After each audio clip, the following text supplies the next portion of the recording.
Hello, hello, hello, hello. Good evening. I am Dr. Melinda Harper. I'm the author of A Prophet to Her Husband. I wrote that book because I hear women say all the time, I want to be married, I want to have a husband, but I rarely hear them say that they want to be a wife. So I have been giving wife wisdom for the last couple weeks. I'm going to let you guys come on. Hey, Khaleesi. Do you have school tomorrow? Are you still on spring break? We were on spring break. School starts back for us tomorrow. Hey, Santa's Helper 77. So I am here to check in on you guys. For the last couple weeks, I've been giving you some wife wisdom and little small things to do for your spouse. Okay. Little small things to do for your spouse. Some of them I've heard back from you saying, Doc, that's too hard. I can't say that to him. We're just not in a good place right now. Others I've heard back that said, good evening, that they said, I did it and it sparked a conversation for us and we haven't talked about certain things in a while. So this was good. Okay, so I'm going to recap real quick on the few things that I have asked you guys to do. And the reason why I ask you to do this is because I am invested in your marriage. I want to divorce-proof marriages. 50% of all, it's 50% of all marriages end in divorce. We can stop that. I asked a question about a month ago. I said, why do you think so many people get divorced? And I'm going to ask you tonight, why do you think so many people get divorced? Why do you think that 50% of all marriages end in divorce? And if you were on my scope that night, you probably remember what I said. Why do you think? Throw some things out there.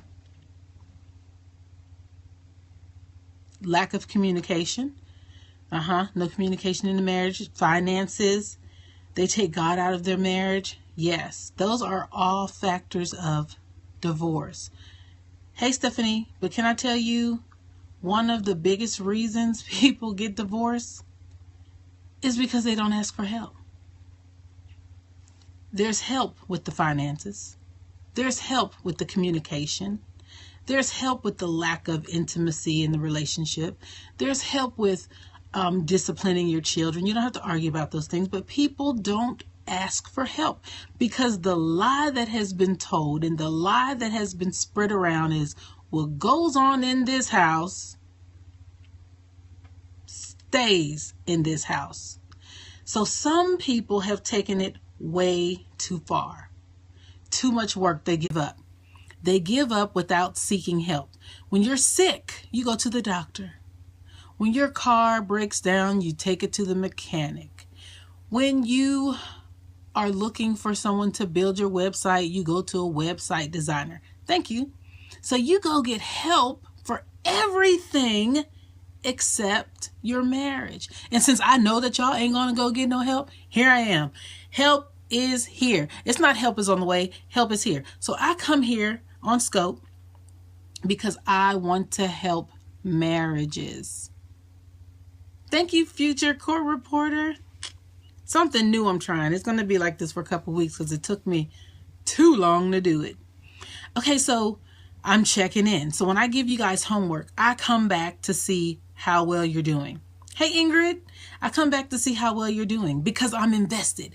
I don't just come on here to be jaw-jacking and kicking it with internet friends.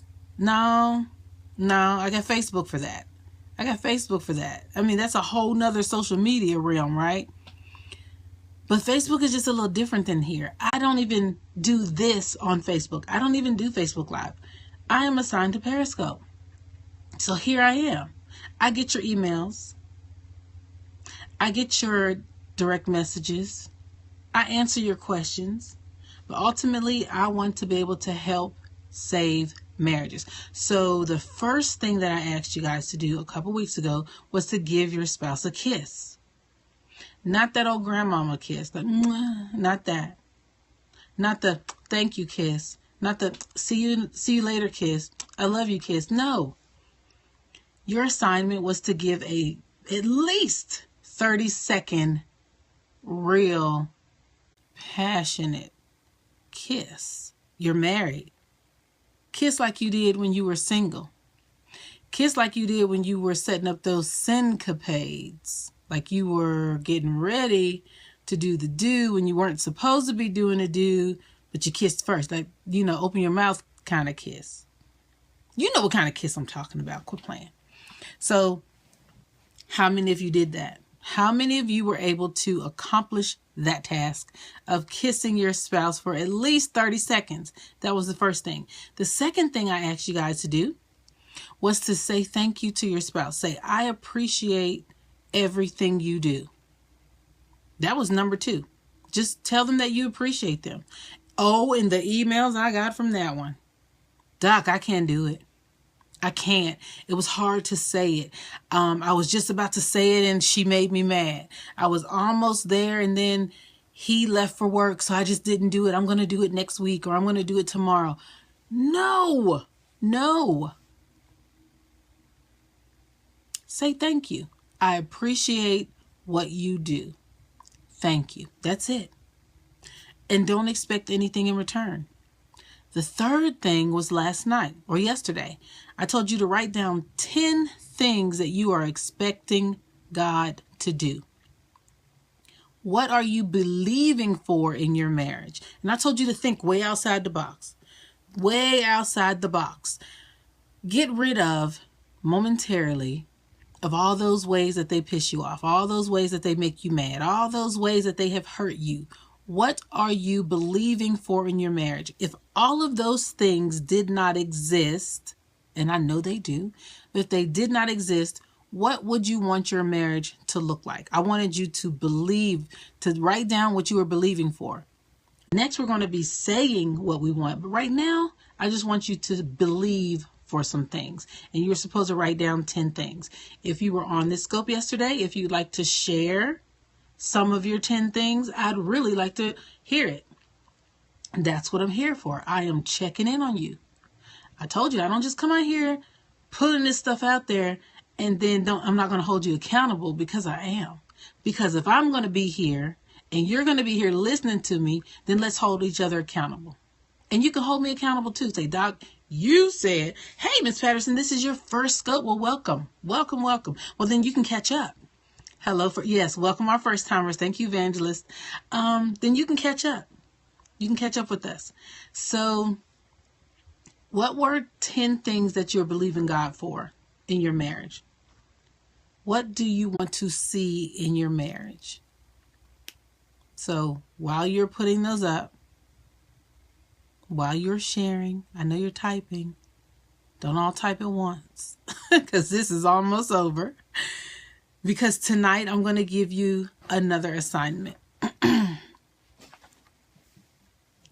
Tonight, wife wisdom, before you go to bed, give your spouse a hug. That's what I said. Give your spouse a hug.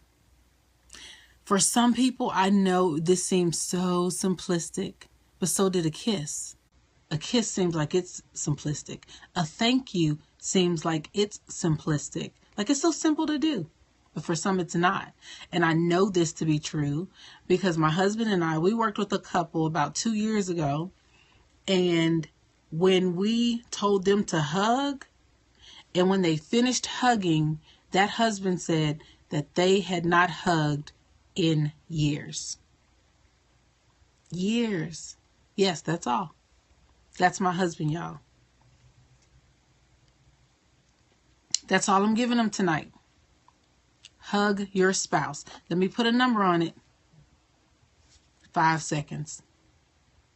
Hug your spouse for 5 seconds. Ready? Hug. 1, 2, 3. He's pulling away. You keep hugging. 4, 5. Hug for 5 seconds. Can you do it? Say, yes, I can. Say, yes, I can.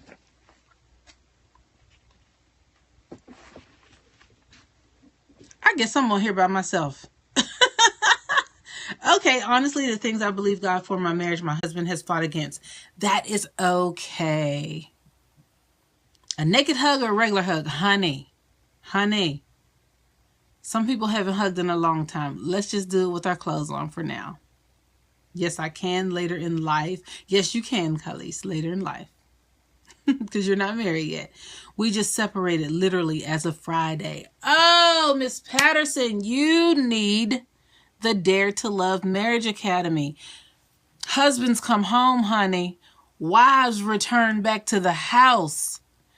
Oh my goodness, that's as of Friday. We can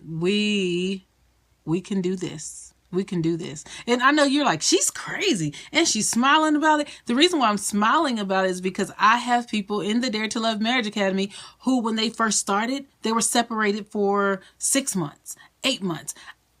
There was a husband and a wife who were married, never lived together yet.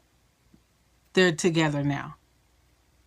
Serenity got happy in church and she started kicking. Oh, yay.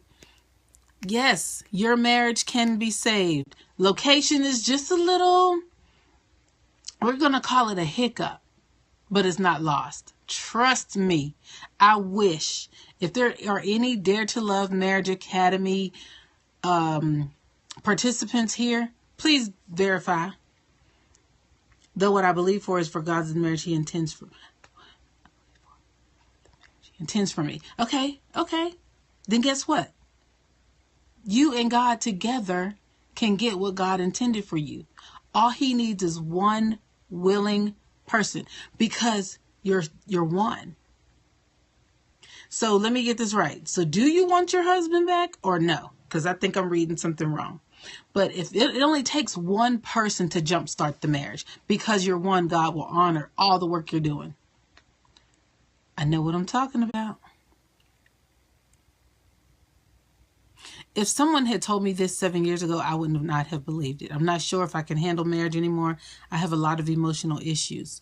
Okay, are you married now or no, Evangelist?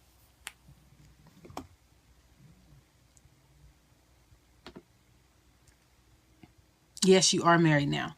Okay. You don't think you can handle it anymore because of your emotional issues?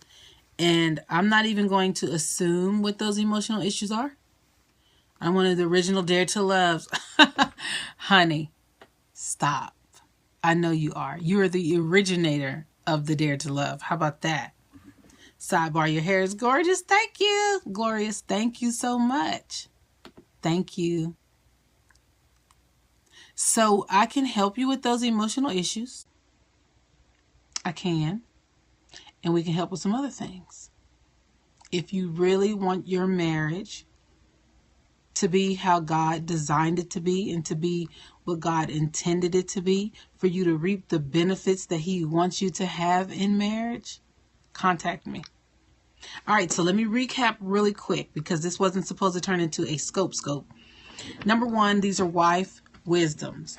Okay, wife wisdom. Number 1, kiss your spouse. Number 2, tell your spouse that you appreciate them. See, I'm going back over this because we don't just do it one time and then we're finished. We continue to do these things. As a matter of fact, you might kiss them and then say you appreciate them. Or you might kiss her and then say you appreciate her.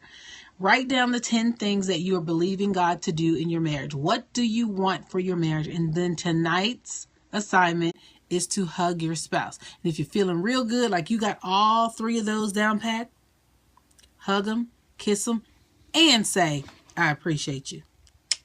All right. Thanks for visiting. Bye-bye.